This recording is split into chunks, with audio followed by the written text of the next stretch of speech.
सड़क किनारे एक टीन, जिसके नीचे वही एक बुजुर्ग व्यक्ति जिनकी आंखें नहीं थीं। वो अपनी छड़ी के सहारे कोने में एक थैले को बगल में दबाए हुए खड़े ठिठुर रहे थे, क्योंकि पानी भरे होने के कारण बैठने की भी जगह नहीं बची थी। बरसात की तरह आज उनकी आँख का पानी भी रुकने का नाम नहीं ले रहा था। बेसहारा वृद्ध महेश जी बरसात के रुकने का इंतजार कर रहे थे। टीन में हुए छेदों से गिरते पानी के कारण वो पूरे भीग चुके थे और ठंड से काँप रहे थे। तभी वहाँ से छतरी लेकर एक बच्चा गुजरा और बोला, दादाजी यहाँ क्यों खड़े हो आप? घर जाना है क्या? बच्चे के मुंह से दादाजी की आवाज़ सुनकर महेश जी चौंके, क्योंकि वो बहुत लोगों से मदद मांग चुके थे, मगर किसी ने उनकी नहीं सुनी और छोटा सा बच्चा उन्हें दादाजी कह के पुकार रहा था। घर कहाँ है आपका? उस बच्चे ने दोबारा पूछा। क्या हुआ दादाजी, मैं कुछ मदद करूं क्या आपकी? तो महेश जी ने कहा, बेटा कौन हो तुम? तो उस बच्चे ने करीब आकर कहा, दादाजी मेरा नाम सोनू है, चलिए मैं आपको घर पहुंचा देता हूं। बच्चे ने बहुत मासूमियत से कहा। तो महेश जी नम आँखों से बोले, बेटा मेरा घर नहीं है और मैं देख भी नहीं सकता, मैं तो रात में यहीं सोता हूँ, लेकिन आज पानी यहाँ भी भर चुका है। सोनू बोला, दादाजी आप मेरे घर चलो ना, आपके कपड़े गीले हो गए हैं, उन्हें मम्मा से सुखवा भी दूंगा। एक बच्चा इतनी आत्मीयता दिखा रहा था और एक अपने थे जो उन्हें इस हालत में छोड़कर जाने कहाँ थी, और ऊपर से घर चलने की जिद किए जा रहा था वो अलग। सोनू महेश जी का हाथ खींचते हुए बोला, दादाजी चलो ना, देखो इधर पानी भरा है। महेश जी कुछ बोल ना पाए और उसके साथ चल दिए। रास्ते में महेश जी सोचने लगे, न जाने इसके माता पिता इसे मेरे साथ देखकर क्या सोचेंगे। मुझ फटेहाल भिखारी को अपने घर में देखकर इसके घर वालों को बुरा लगेगा। ये तो बच्चा है, नादान है, मुझे यहाँ से चले जाना चाहिए। ज़िंदगी में इतना अपमान सहने के बाद अब और अपमान नहीं सह सकूँगा। सोनू जैसे ही अपने घर में गया, महेश जी दबे पांव लाठी टिकाते हुए वहाँ से निकल गए। लेकिन बारिश में इतना भीगने के कारण वो अब तक बुखार में तप चुके थे। किसी तरह से उन्हें किसी दुकान के आगे जगह मिल गई, जहाँ उन्होंने अपने थैले में से गीली चादर निकालकर बिछा ली और सो गए। दादाजी दादाजी की आवाज़ से महेश जी अचानक से उठ बैठे। सोनू बोला, मम्मी यही है वो दादाजी। महेश जी बोले, सोनू है क्या? सोनू की माँ बोली, हाँ अंकल जी, सोनू ही है, कब से मुझसे कह रहा था दादाजी को ढूंढ कर लाओ। ये कहकर वो साथ वाली दुकान पर जाकर चाय ले आई और खाने का सामान भी लाकर उन्हें दे दिया। महेश जी के ना लेने पर उन्हें ज़बरदस्ती चाय और खाना पकड़ाया। उनका बदन कांपते देख सोनू की माँ बोली, अंकल जी आपको तो बुखार है। सोनू के पापा डॉक्टर हैं। तो सोनू तुरंत चहकते हुए बोला, हाँ दादाजी मेरे पापा डॉक्टर हैं, वो सबको ठीक कर देते हैं। सोनू की माँ ने तुरंत सोनू के पापा को फ़ोन करके बुलाया। सोनू के पापा महेश जी को अपने साथ घर ले आए और उनका चेकअप किया। बुखार की कुछ दवाइयाँ भी दी और बोले, अंकल जी आपको आराम की ज़रूरत है, आप आज से यहीं हमारे साथ रहेंगे। मगर महेश जी को वो सब स्वीकार नहीं था। उन्होंने कहा, मेरे अपनों ने ही मुझे छोड़ दिया तो अब मैं किसी का एहसान नहीं ले सकता। बेटा तुम मुझे ऐसे ही छोड़ दो, आप लोगों ने मेरे लिए इतना किया, उसके लिए बहुत बहुत धन्यवाद। सोनू के पापा सुमित ने कहा, अंकल जी सोनू ने आपको दादाजी कहा है तो आप मेरे पिताजी समान हुए ना, तो इस बेटे के घर में रहने से मना क्यों करते हैं? अच्छा आप ठीक हो जाइए, फिर आपको मैं नहीं रोकूंगा, लेकिन अभी इसमें रहिए। उनके बार बार कहने पर महेश जी को मानना पड़ा और वो वहाँ ठहर गए। सोनू के माता पिता शालू और सुमित की सेवा से वो ठीक होने लगे। अच्छे कपड़े और अच्छे खान पान से चेहरे की चमक वापस आ गई थी। महेश जी बार बार ईश्वर को धन्यवाद करते कि इतनी दुख की घड़ी में उन्हें सोनू और उसके माता पिता का साथ मिला। एक दिन सोनू की मम्मी शालू ने पूछ ही लिया, अंकल जी बुरा न माने तो आपके परिवार के बारे में जानना चाहती हूँ, आपके भी तो बेटे बेटी होंगे। महेश जी खामोश हो गए और उन्हें भूले बिसरे दिन फिर से याद आ गए, जिनकी पीड़ा चेहरे पर साफ झलकने लगी थी। अपनी आंखों के आंसू पोंछकर बोले, बेटा परिवार तो है, मगर अब जाने कहाँ गए सब मुझे छोड़कर। मैंने तो कितनी बार तलाशा मगर कुछ पता नहीं चला। सालू ने कहा, अंकल हुआ क्या था? आपके साथ जो आप बेघर हो गए? महेश जी उसकी बात सुनते ही उन यादों में चले गए जो उनकी आंखों के सामने तैरने लगी। करीब 1.5 साल ही हुआ था जब वो अपने परिवार के बीच थे। परिवार में 2 बेटे और बहू थी। पत्नी के साथ बाकी जीवन तीर्थ करने में बीत रहा था। दोनों अक्सर तीर्थ पर ही रहते और अब तक अलग अलग प्रदेशों में घूम चुके थे। बेटे बहुएं भी अपने जीवन में मस्त थे। एक बार तीर्थ करते समय जब शहर घूमने निकले तो सड़क पार करते समय दोनों का एक्सीडेंट हो गया। दोनों को भयंकर चोटें आई। पत्नी की हालत बहुत गंभीर थी और महेश जी को सिर में और आंखों में चोटें आई थी। बेटों ने हॉस्पिटल में भर्ती करवाया मगर उनकी पत्नी को बचाया ना जा सका और उनकी मृत्यु हो गई। पत्नी के दुख से गुजर ही रहे थे कि किशोर जी पर कुछ दिन बाद एक दुख का पहाड़ और टूट पड़ा। उनकी आंखें देखने लायक नहीं बची थी। वो अपनी आंखों की रोशनी खो चुके। जब हॉस्पिटल से घर वापस आए तो बहुओं को अंधे ससुर का ख्याल रखने में समस्या होने लगी। बेटे दिन भर ऑफिस में रहते तो दिन में दोनों बहुएं आपस में उनके काम को एक दूसरे पर टालती रहती। कई बार महेश जी खाने का इंतजार ही करते रहते पर शाम तक खाना ही नहीं मिलता था तो अपने काम खुद से करने की कोशिश भी करते तो ना देख पाने के कारण कहीं भी टकरा कर गिर जाते तो कभी कपड़े उल्टे पहन लेते थे। कई बार तो सही अंदाज न होने के कारण पानी ही बिस्तर पर गिर जाता था। जब वो गिरते तो बहुएं उन पर हंसती और उन्हें उठाने भी नहीं आती और महेश जी को अपने कमरे का अंदाजा तक ना रहता। इस अंधेपन के कारण उन्हें बहुत सारी समस्याओं का सामना करना पड़ता।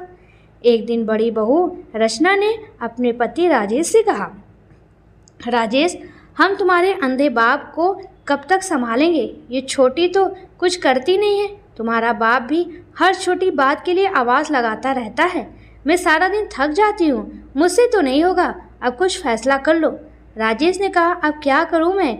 इनको भी तीर्थ करने की जाने की क्या पड़ी थी। अब कौन करे? उधर छोटी बहू माला भी अपने पति नरेश से यही कहती, देखो नरेश, अपने पापा को कहीं छोड़ आओ, नहीं तो इनके काम के लिए नौकर लगा दो। मैं तो नहीं कर सकती।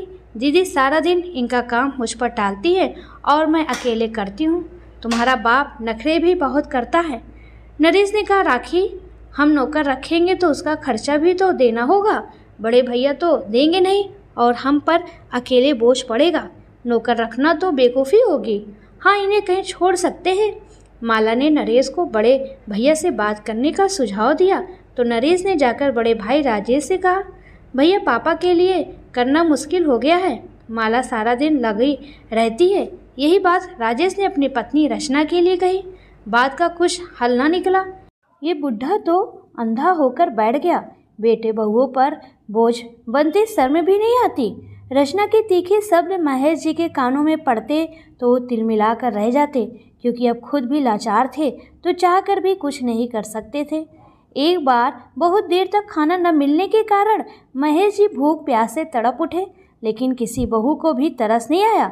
जब उन्होंने खुद ही भोजन तलाशने की कोशिश की तो रसोई से सामान गिरने की आवाज़ आई। दोनों भागकर आई तो देखा कि किचन में कांच का सामान नीचे गिरकर टूट गया था। महेश जी को वहां देखकर रचना उन पर हाथ उठाते हुए बोले, कितना नुकसान कर रहा है तू बुढ़े, अब कौन भरेगा ये सब का बिल? अंधे महेश जी जमीन पर पड़े बड़ी बहू के हाथों पीटे जा रहे थे। नीचे पड़े कांच के टुकड़े उनको चुभ गए थे लेकिन रचना उन्हें इतनी बदहवास होकर मार रही थी कि उन्हें उनके शरीर पर बहता खून भी दोनों को न दिखाई दिया। कांच चुभने के जख्म कई जगह हो गए थे और महेश जी दर्द से कराह रहे थे। इतनी बदतर जिंदगी जी रहे महेश जी ये सब सहने को मजबूर थे। उनके जख्म ठीक नहीं हो रहे थे और अब उनमें पंच पड़ने लगा था। बेटों ने उन्हें एक सरकारी अस्पताल में भर्ती करवा दिया लेकिन इससे पहले कुछ कागजात अस्पताल के नाम पर साइन करवा लिए। महेश जी को अस्पताल में ठीक होने में काफ़ी समय लगा। उनसे घर वालों के बारे में पूछा जाता तो वो कुछ ना बता पाते। कोई भी इतने दिन में उन्हें अस्पताल में देखने तक नहीं आया। महेश जी ठीक होकर जब खुद ही अपने घर के पते पर पहुँचे तो पता चला कि पूरा परिवार घर बेचकर जा चुका था। महेश जी बेबस होकर कितनी देर घर के बाहर बैठे रहे, फिर वहाँ से उठकर मंदिर चले गए। हर रोज़ भगवान से प्रार्थना करते और घर पर जाते कि शायद कोई उन्हें मिले, मगर उनके अंधेपन का फ़ायदा उठाकर उनके साथ विश्वासघात किया गया था। घर अपने नाम कराकर बेच दिया गया था। महेश जी की इतनी कहानी सुनकर शालू की आंखों में आंसू आ गए। अंकल जी, आपके साथ तो बहुत बुरा हुआ। इतनी बुरी औलाद कैसे हो गई कि बाप का ख्याल ना आया। महेश जी ने कहा, बेटा, सब तुम्हारी तरह नहीं होते। संस्कार तो मैंने भी अच्छे ही दिए थे, मगर अब समझ नहीं आता कि किसको दोष दूं, किस्मत को, बच्चों को, या फिर अपने संस्कारों को बुरा कहूं। महेश जी रो रहे थे और सोनू उनके आंसू पोंछ रहा था। एक दिन सोनू के पापा सुमित ने आकर कहा, अंकल जी, एक आँखों के कैंप का आयोजन हो रहा है। वहाँ आपकी आंखें दिखाकर पता कर सकते हैं कि आप फिर से देख पाएंगे या नहीं। क्या पता कुछ इलाज हो जाए और आप देख पाएँ। महेश जी ने कहा, नहीं बेटा, डॉक्टर ने मना कर दिया था, अब तुम भी रहने दो। इतना किया वही काफ़ी है। उसके इलाज में बेकार इतना पैसा भी खर्च होगा और फ़ायदा भी नहीं होगा। सुमित ने कहा, अरे नहीं नहीं अंकल जी, वो सब काफ़ी सस्ता है, बल्कि गरीबों के लिए मुफ्त भी है। सोनू खुश हो रहा था कि अब दादाजी देख पाएंगे, क्योंकि शालू ने उनको इलाज करवाने के लिए मना लिया था। कैंप में उनकी आंखें दिखाई गई तो डॉक्टर ने कहा कि ठीक होने की कुछ संभावना तो है, लेकिन थोड़ा ट्रीटमेंट शुरू करके पता चलेगा। सुमित डॉक्टर की इस बात पर राजी हो गया और महेश जी का इलाज शुरू हो गया। 1 महीने के ट्रीटमेंट के बाद डॉक्टर्स ने कहा कि आंखें वापस आ सकती है। महेश जी के 6 माह के ट्रीटमेंट के बाद वो दिन आ गया जब उनकी आंखों की पट्टी खोली जानी थी। उन्होंने सबसे पहले सोनू को देखने की इच्छा जताई। हल्के हल्के आंखें खुली तो पहले कुछ नज़र नहीं आया, लेकिन थोड़ी देर बाद सोनू का चेहरा दिखाई दिया और दादाजी दादाजी कहकर वह उनसे लिपट गया। महेश जी ने उसे खुद से लिपटा लिया और खूब प्यार किया और बोले, मेरे मासूम फरिश्ते, ये सब तेरे कारण ही हुआ है। महेश जी अपनी आंखें ठीक होने से बहुत खुश थे और उन्होंने सुमित और शालू से अपने घर के पते पर जाने की इच्छा जताई। दोनों उन्हें लेकर वहां पहुंचे तो इस घर में आए नए मकान मालिक ने कुछ नहीं बताया। महेश जी दुखी मन से वापस आ गए। अब महेश जी के दिन सोनू के साथ बीतने लगे थे। एक दिन उन्होंने डॉक्टर सुमित और शालू के सामने अपना थैला खोला और अपनी पत्नी की तस्वीर बाहर निकाली। उन्होंने दोनों से कहा, तुम दोनों के कारण ही मैं ये जीवन फिर जीने के लायक हुआ हूँ, नहीं तो भिखारी बन चुका था और दर दर की ठोकरें खाने को मजबूर था। आज अपनी पत्नी की तस्वीर इन्हीं आंखों से देखकर उसे याद करता हूँ। सब तुम लोगों के कारण हो सका है। दोनों उनकी बातें सुनकर बोले, हमने ऐसा कुछ नहीं किया, धन्यवाद तो उस भगवान का है। और फिर सोनू को भी तो दादाजी मिल गए। महेश जी उनकी बात सुनकर हाथ में ली तस्वीर को पीछे से खोलना शुरू कर दिया। ये देखकर दोनों चौंक गए कि ये ऐसा क्यों कर रहे हैं। महेश जी ने तस्वीर खोलते ही पीछे से कुछ कागजात बाहर निकाले, जिन्हें देखकर दोनों हैरान रह गए। महेश जी बोले, ये उस ज़मीन के कागजात हैं जिसके बारे में मेरे बच्चे तक नहीं जानते थे। ये ज़मीन हमने तीर्थ पर जाने के पहले खरीदी थी, जिसके लिए गांव की ज़मीन बेच दी थी। इसी शहर में इसको खरीदा था और तीर्थ से आने के बाद बच्चों को तोहफे में देना चाहते थे, मगर उसके बाद उनका रूप देखकर मेरा मन बदल गया। लेकिन अब ये ज़मीन मैं तुम्हें तोहफे में देना चाहता हूँ, क्योंकि तुम दोनों मेरे बच्चे ही हो। इतना तो मेरे लिए कोई नहीं कर सकता था कि सड़क से उठाकर दिल से लगा लिया इस भिखारी को। या इसकी कीमत नहीं, बल्कि मेरा प्यार समझ कर रख लो। ये सब देखकर दोनों हैरानी से एक दूसरे का चेहरा देख रहे थे। कुछ देर बाद दोनों ने कहा, नहीं अंकल जी, ये हम नहीं ले सकते। हमने किसी लालच से आपके लिए कुछ नहीं किया। महेश जी यह सुनकर उदास हो गए और बोले, बेटा, क्या इस ज़मीन पर हम हॉस्पिटल बनवा सकते हैं? यह सुनकर सुमित बोला, हाँ अंकल जी, बिल्कुल, मैं कल ही इस ज़मीन पर हॉस्पिटल बनवाने की प्रक्रिया शुरू करवाता हूँ। 2 साल बाद हॉस्पिटल बनकर तैयार था, जिसका उद्घाटन महेश जी द्वारा करवाया गया और वहाँ सुमित के अलावा कई डॉक्टर काम करने लगे। एक रात को सुमित को हॉस्पिटल से फ़ोन आया और उन्हें अचानक हॉस्पिटल बुलाया गया। सुमित हॉस्पिटल पहुँचा तो देखा एक 8 वर्षीय लड़का जो बुखार से बहुत तप रहा है, जिसकी आंखें ऊपर चढ़ चुकी थी। सुमित ने तुरंत उसे एडमिट किया और 24 घंटे की निगरानी में उसे रखने को कहा। दूसरे दिन महेश जी सुमित के साथ हॉस्पिटल का मुआयना करने निकले थे, तब वापस सुमित को इमरजेंसी कॉल आया कि उस बच्चे की तबीयत ज़्यादा खराब है। सुमित महेश जी को लेकर वहां पहुंचा और उस बच्चे का इलाज कराने लगे। बच्चे के माता पिता बहुत रो रहे थे। महेश जी ने जब उन्हें देखा तो हैरान रह गए।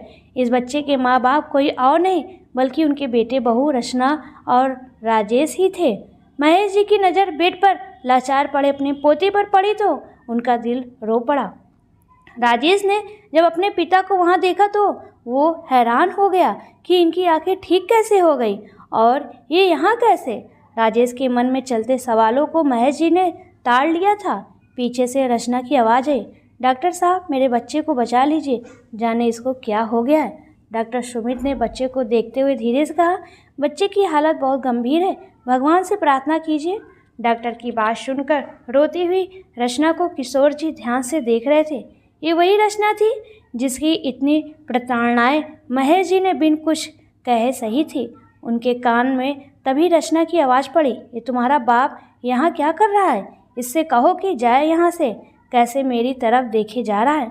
डॉक्टर सुमित ने सारी बात सुनी तो पीछे पलटकर कहा, ये आदमी इस हॉस्पिटल के मालिक है मैडम, ये मेरा नहीं इनका हॉस्पिटल है। रचना हक्की बक्की रह गई, इतना बड़ा हॉस्पिटल कैसे कर लिया सब इस बुढ़े ने। बस यही सब रचना मन में सोचने लगी, जिस पर राजेश भी हैरान हुआ। अपने बाप को इस मुकाम पर देखकर नज़रें झुकाने को मजबूर हो गया। उतने में सुमित को एक डॉक्टर द्वारा बाहर कुछ इमरजेंसी मीटिंग के लिए बुलाया जाता है। राजेश जी ने महेश जी से कहा, पापा आपकी आंखें वापस ठीक कैसे हो गई। राजेश को बोलते देखकर रचना बोली, ये कौन सा नया नाटक है, कोई लॉटरी तो लग गई नहीं होगी इस बुढ़े की, किसकी जेब काट कर ये सब बनवा लिया।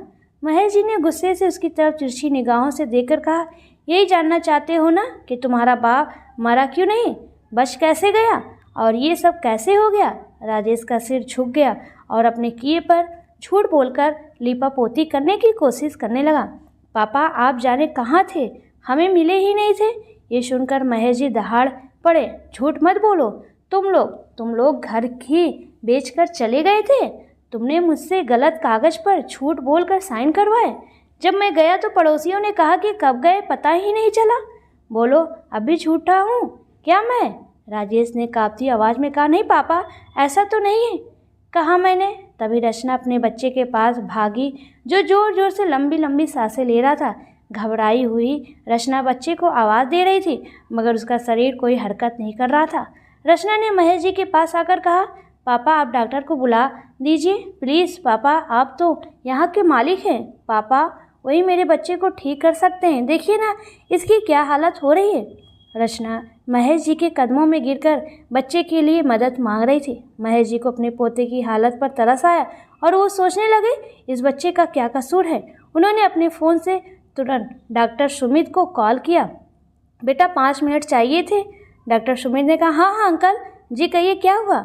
महेश जी ने कहा, जिनका बच्चा तुम्हारे पास इलाज के लिए आया है वह मेरा पोता है, प्लीज़ बच्चे को तुरंत तुम्हारी ज़रूरत है, आ जाओ।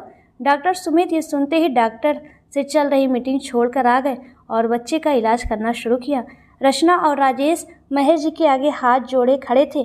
रचना ने हाथ जोड़कर उनसे माफ़ी मांगी और बोली, पापा मुझे माफ़ कर दीजिए, बहुत बड़ी गलती हुई है, मुझसे पाप हुआ है, आपको इतना दुख दिए जिसकी जो सज़ा मिले कम ही होगी। महेश जी को आज माफ़ी की ज़रूरत नहीं थी, उन्होंने माफ़ करने को साफ मना कर दिया। राजेश ने रोते हुए कहा, पापा आज आप नहीं होते तो हम जाने क्या करते, मेरे बेटे का इलाज सही समय पर हो गया, पापा हम माफ़ी चाहते हैं। मगर महेश जी कुछ नहीं बोले। डॉक्टर बाहर आए तो बच्चा अब खतरे से बाहर था।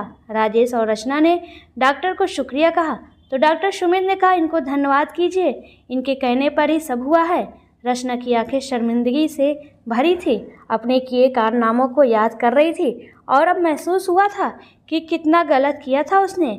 महेश जी वहाँ से अपनी कार में बैठकर घर के लिए निकल गए। दोनों बेटे बहू उन्हें देखते रह गए। महेश जी एक समय मुसीबतों से घिरे खड़े थे, तब यही बेटे छोड़कर चले गए थे। आज उनका साथ किस्मत ने छोड़ा तो महेश जी ने ही सहारा दिया था। सच में दोस्तों, किसी को इतना भी नहीं सताना चाहिए कि वो आपको माफ़ी तो दूर आपको देखे भी ना। वैसे महेश जी ने अपने बच्चों को ना माफ़ कर सही किया या गलत, प्लीज़ कमेंट में ज़रूर बताएं। और कहानी कैसी लगी प्लीज़ कमेंट में ज़रूर बताएं।